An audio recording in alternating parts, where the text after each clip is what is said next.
আজ হেলাল উদ্দিন খান ভাই মাঝে মধ্যেই ফোন করেন যে আমাদের এখানে একটা ডেট দিতে হবে। তো আমার আবার এমনই অবস্থা, ডেট দেওয়াটাই মুশকিল।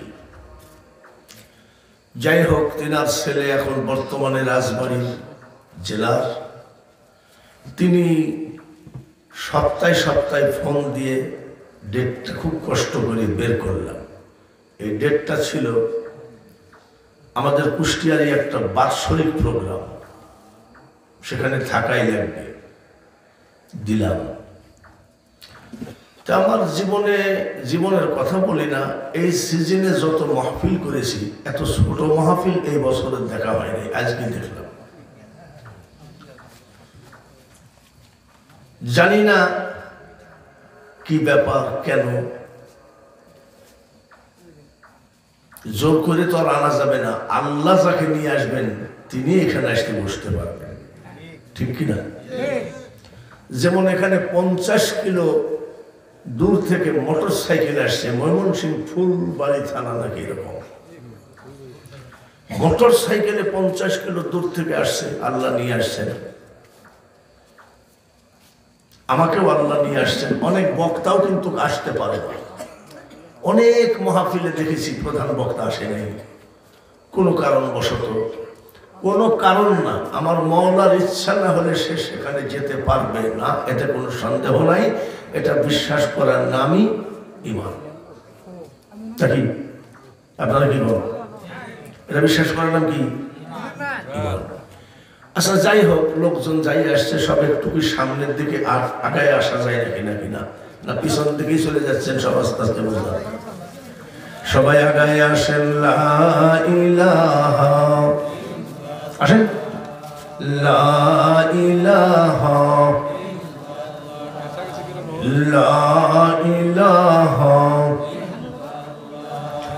লা ইলাহা,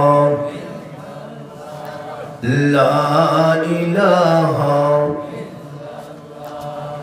লা ইলাহা ইল্লাল্লাহ মুহাম্মাদুর রাসূলুল্লাহ সাল্লাল্লাহু আলাইহি ওয়াসাল্লাম। কয়েকটি কথা ব্রেনের ভিতরে ঢুকাইতে হবে। তার কারণ, যদি বলি দ্বিতীয় বক্তা কি বলল বলেন তো, বলে মনে নেই। তৃতীয় বক্তা কি বলল বলেন তো, খেয়ালই নেই। আমরা ওয়াজ শুনি, কেন শুনি?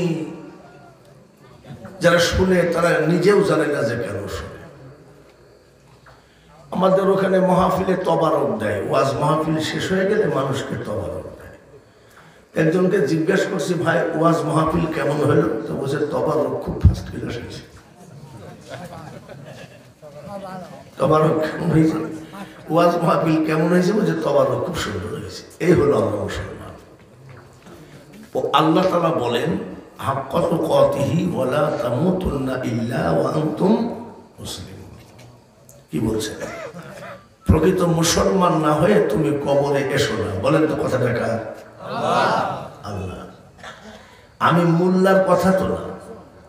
তাহলে আল্লাহ মুসলমানের পক্ষে আসে কি নেই?